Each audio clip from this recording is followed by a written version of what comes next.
Last year, I did a review on the entire Rosewood collection. This was the first time I tried one of their Rosy Glow blushes in the shade Rosewood. Rosewood, this was like the warm toned love of mine. I still really enjoy it. I did also enjoy the lip oil, completely finished it. It's panned, and I still have Dior Addict Glow as well in the shade Rosewood. I am well on my way to finishing it. This is how much I have left. Now, I liked the Dior lip oil the most, and of course the blusher. Now, this year they came out with some new shades. I see the lilac shade. A lot of people are trying to review that one, and it looks beautiful, but the lilac blushes just do not do it for me. I'm all about the warm tones, baby. Now, in the original lineup, Mahogany was one that I always had my eye on, but I saw some reviews of people who were kind of with my skin tone talking about it, and it just didn't look right on them. They even said it in their reviews, and that's why I never picked up Mahogany. Now, in this new Lash, they launched a new Rosy Glow blush, and this color seems promising. It looks like a more warm-toned brown, almost like a bronzer color. I had to try it. The color is called Bronzed Glow 062, and I had to pick it up. Now, since I'm such a fan of the Dior lip oil as well, and I finished my Rosewood one, I had to do it. I had to pick up the lip oil in Bronzed Glow as well. Now, on the website that I purchased these from, it actually says that these are limited edition items. I really hope they're not, because I have a very strong feeling about them. In terms of formulation, if they're the exact same as all of my Rosewood formulations, then I'm not going to complain about the formulations. Backstage Dior, it is very fair, it's faint, it's not going to give me a lot of pigment, but I am that girl. I like a minimalist makeup look. So if the formulation is the same, you won't hear any complaints from me. So for me, it's all about the color. So this is Bronzed Glow. Oh, now I am excited. This is exactly what I was hoping for. It looks beautiful. It looks kind of warm toned. It looks like a mahogany, but then it does have a sheen to it. The sheen is very difficult to spot, but it's more pigmented than my Rosewood one. Let me show you guys the Rosewood one right next to it, so you kind of get a glimpse of what I'm trying to tell you. As you can tell, Rosewood, much softer in pigment, takes a little bit to build up. That's kind of what I liked about like Rosewood itself. It's going to be a warm pink, whereas this one, this newer one, Bronzed Glow, we're definitely looking at sort of like a warm bronzer, almost like, you know, with a golden highlight effect to it. So I can't wait to test this on my skin. Now, of course, I needed to buy a lip oil as well. They also have the same color in the Addict Glow formulation like this one, but since I still haven't finished my Addict Glow in Rosewood, I decided not to purchase another one. I need to kind of look at my spending a little bit more, but this is the beautiful Bronzed Glow in the lip oil formulation. I think it's time to put on a little bit of base. Eldridge Skin Tint. I still love mine. I use mine in the shade 6. I'm going to fast forward this a little bit, but I want to show you guys what I do with my base first, so you know what this product is going to go on top of. For concealer, I'm trying to finish up this Charlotte Tilbury one. I'm using this one mostly, and the one from Farah Homidi. If you haven't seen that review yet, that is a pretty good concealer as well. But I'm trying to use up this one by Charlotte Tilbury.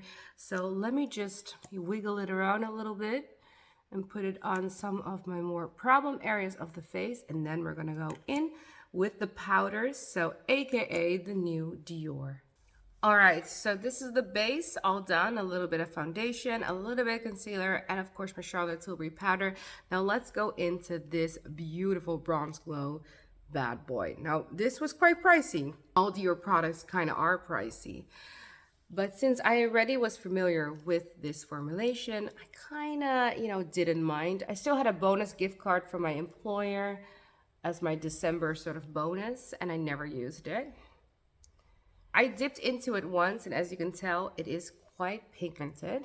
So I'm just going to diffuse it out a little bit. It is definitely more pigmented than my Rosewood, but I don't think I have anything to be concerned about. I'm just going to spread it out And then I'll show you guys the two sides. And of course, I want to put a little bit into my crease for my eye socket. I have not been wearing a lot of eyeshadows. I've just been putting all my bronzers in the crease. So I want to do the same today using a beautiful Rephr. This is the Rephr 15.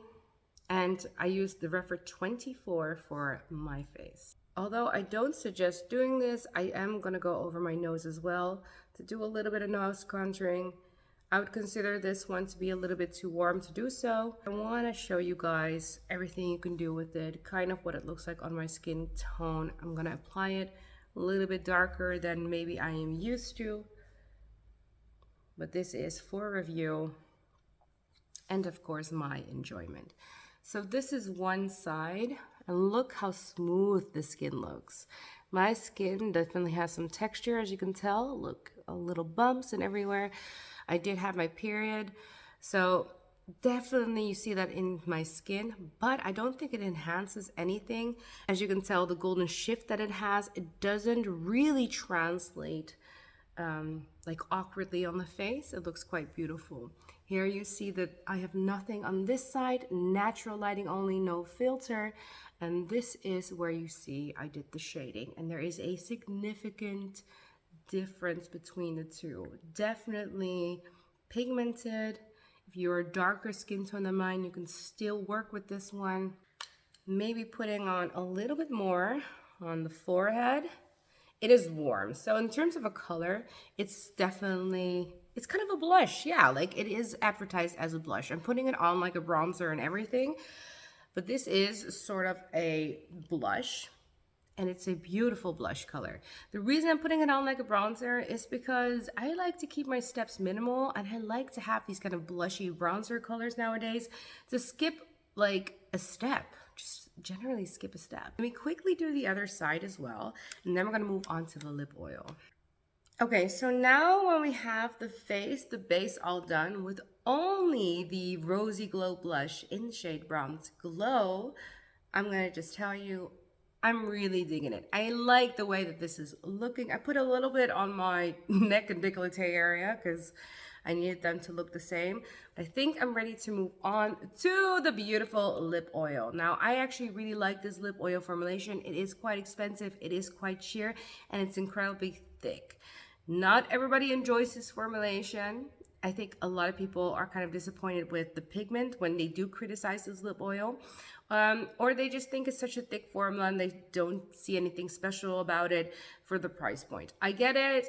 You know, I'm the customer for this. My lips are always chapped, always have a hard time with wrinkling and like just breaking of the lips. So I like a thicker formula. Now this is a beautiful color and I hope it does translate on the lips. Well, let me swatch it a little bit for you guys to see what we're working with. So I'm hoping sort of this kind of warm toned, reddish brown, almost like a chestnut.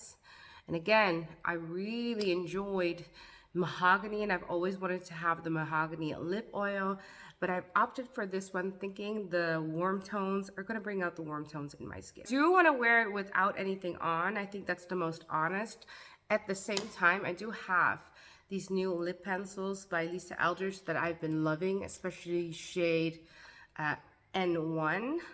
So part of me is thinking maybe I should line the lips a little bit because they look kind of like concealer lips. So I'm gonna do a very faint line and then I'm gonna go over it with this lip oil. All right, ready for the magic. All right, one of the things I love about this lip oil is the big doe foot.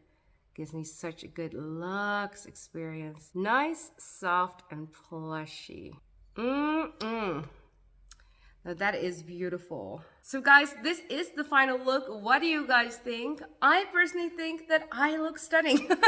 For someone that is sort of a minimalist right now, I'm really liking the end result. This is gonna be a warmer toned. It is a blusher, but it's sort of like a blusher bronzer in one, if you ask me. I think it looks really nice on the face. I put a little bit on the neck as well, just so it evens out, and I really just like the end result. I think the lip oil complements the, you know, cheek Rosy Glow blush as well. If this is limited edition, I don't think that they did it any justice. I think this should just be part of the core line because it is beautiful. I really like the formulation since it is a little bit more pigmented, the Rosy Glow blush, and even the lip oil I feel like is a little bit more pigmented. I feel like people that have a deeper skin tone than mine can also enjoy it. And you know, get some good use out of it. Again, this is a blush, but I've put it on like a bronzer because I want to show you guys what you can do with this. I don't know, I really like it. I feel like it's from this season. I feel like it's current. I feel like they nailed the color in my opinion. If you are looking for such a warm tone brown, almost chestnut like color, now that golden glow, I don't think I see it anywhere on the face. Do I see a bit of a sheen on the face? Yes, but I don't see anything golden. So if you're afraid of the golden glow, I definitely don't feel like it's anywhere near my face. If you've never seen any of these before, and this would be the first time of you watching a review of one of these Rosy Glow blushes by Dior, let me quickly go over it. This cost me about 40 euros, by the way. I did get this on a sale, so I'll put the prices down below. And this should be a talc-free formula because they have been moving towards sort of more clean beauty, so meaning they're taking out talc in most of their products. This is a 4.4 grams of net weight, and it has a 12-month shelf life. So guys, I'm hoping this is going to be a quick review for you guys and something that you can just enjoy if you were debating on getting one of these. For anyone that likes the natural colors, I think Bronze Glow, you know, is the one for us. I am definitely not upset that I got this. I still like my Rosewood one as well. So having them both in my collection, you know, it's a win for me. Guys, I want to thank you guys all so much for watching. If I forgot to answer anything, you can use the comment section down below. I'll make sure to also link everything down below in affiliates. I'll also include the brushes that I used. If you haven't subscribed to my channel already, please make sure to subscribe. If you need a little bit more convincing, I do have a Dior playlist where you can just, you know, have fun looking at some of my Dior products for my collection. But if you're on a no-buy and you're just here for the content, thank you. Thank you so much for watching. Thumbs this up if you did like it. And you know what? Have a beautiful day, and I'll see you guys next time. Bye.